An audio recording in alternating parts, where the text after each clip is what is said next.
Yeah. All I need is one mic. Yeah. All I need is one mic. Hey everybody, welcome back to a new episode of One Mic where I watch shit so you don't have to. And today I'm here to talk about the spin-off movie from Gamora entitled Il Immortale, or as we say here in America, The Immortal. It's a spin-off movie about Zero, who, as you know, and as I'm going to discuss here because this video is going to have spoilers, his character died at the end of season 3. We spend all of season 4 with no Zero, no mention of him, no nothing. And then this movie comes out. So the movie came out in December of 2019. Season 4 of the show aired from, I believe it was March to May of 2019. And season 3 aired in 2017. So for those individuals who watched the movie when it came out, we're talking 2+ years past when Zero supposedly died. And we're already done with season 4 as well. So the movie kind of takes place in 2 different times. It takes place with Zero as a kid, and it takes place with Zero as an adult. So we open with seeing him essentially being fished out of the water after Jenny shoots him and they toss him overboard. He spends time recuperating in the hospital, and then he has an isolated story that takes place within this movie. Think of it as kind of like a long episode of Gamora. I will say it's a long episode, a mediocre episode of Gamora. Like, it's not anything that's like really groundbreaking. I didn't feel like this was like a crazy good story. It was a serviceable story. It was a passable story. It was entertaining. It was cool for what it was worth. But as a movie, it didn't feel like a movie. It just felt like a longer episode of Gamora that lacked a lot of the things that I think makes Gamora excel, which would be the characters, which would be the scenery, the music. A lot of these things were present, but not as high a caliber as I'm accustomed to from the show. And I also think that the movie, suffered a little bit with. At least I can't say this is a fault of the movie, honestly, because I don't know for sure. But the version of it that I watched, I believe, had questionable captions, subtitles, I should say, questionable subtitles. It was, I don't know, there were just times where I could tell it just seemed off. I was able to follow the story perfectly fine. There were just times where I was kind of wondering, like, is that really what they said? Because that doesn't seem right. But I don't think that's a fault of the movie. I think that's probably a fault of the captions for the version of it that I downloaded. But very entertaining film. Again, it's not a crazy, cinema like sprawling kind of story. It's really just a longer episode of Gamora. But like I said, it splits time between Zero as a child and Zero after he's being fished out of this water. And the time we spend with Zero as an adult, he's with a guy named Bruno.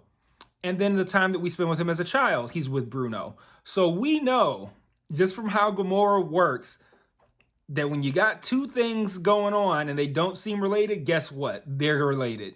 So somehow, I knew whatever ends up happening with Zero and Bruno as child Zero and young adult Bruno, whatever happens there is going to somehow tie into what's happening with them as adult Zero and old man Bruno, which is exactly what happened. And I don't feel like I'm spoiling by telling you that, because that's kind of a hallmark of Gamora, that they do that a lot, kind of like show you something that you don't even know if it's going to tie together. You might not even know if it's supposed to, but eventually it'll tie in with the main plot. So kind of customary work from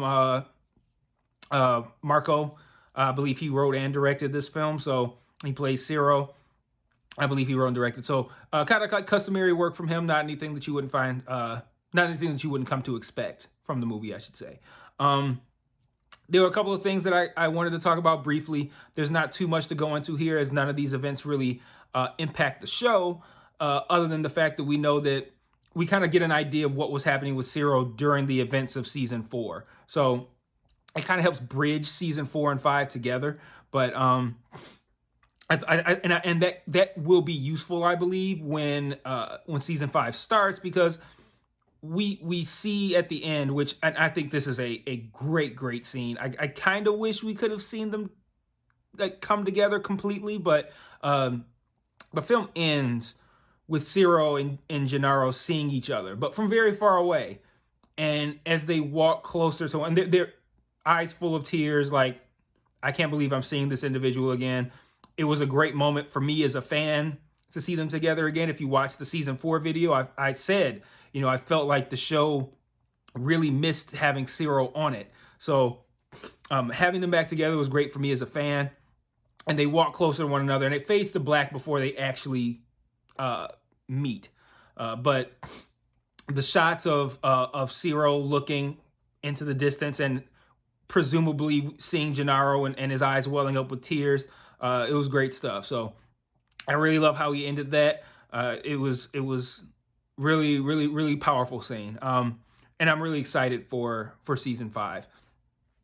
Which, for the record, if any of you guys watching this know anything about season 5, please tell me. I'm trying to like get news and shit on it, and it's a little hard to come by. I saw a Variety article from about a month ago that mentions having stills from production, and I've seen articles that say that production is supposed to wrap sometime in May, and the show might air late 2021. But I'm not too sure about that, but we'll see. But all in all, like, there's really not much to say here. It's, like I said, it's an extended episode of Gomorrah, essentially. We find out more about Ciro as a child. We find out basically what he's been doing during the events of season 4. And we can walk away from this safely assuming that he will be returning in season 5. So that's really all it was, man. Just you know, take it as an opportunity to get caught up. You know, it's a solid movie, fun, good to watch, and you know, nothing too spectacular, but you can be fully up to date with all the events of everybody and everything that's going on when season 5 debuts, hopefully sometime later this year. So I'm going to wrap this one up. Obviously, if you've watched the other 4 videos, you already know how I feel about the show. You already know I give a strong endorsement to watching the show, which means I give a strong endorsement to watching this movie. And hopefully I will see you guys all during season 5 at some point. I cannot wait. I feel very privileged for there to be one more season left of this show for me to watch live and to experience week to week. There's not really anybody here in the States that watches it that I know, but I'm going to try to put as many people here in the States up on it as I can. And maybe we can all kind of like watch this collectively as a group whenever season 5 comes out right here on One Mic. So until season 5, this is my last Gomorrah video, my 5th and final for the moment, but up until season 5, my 5th and final Gomorrah video. So I'll see you guys season 5. Peace.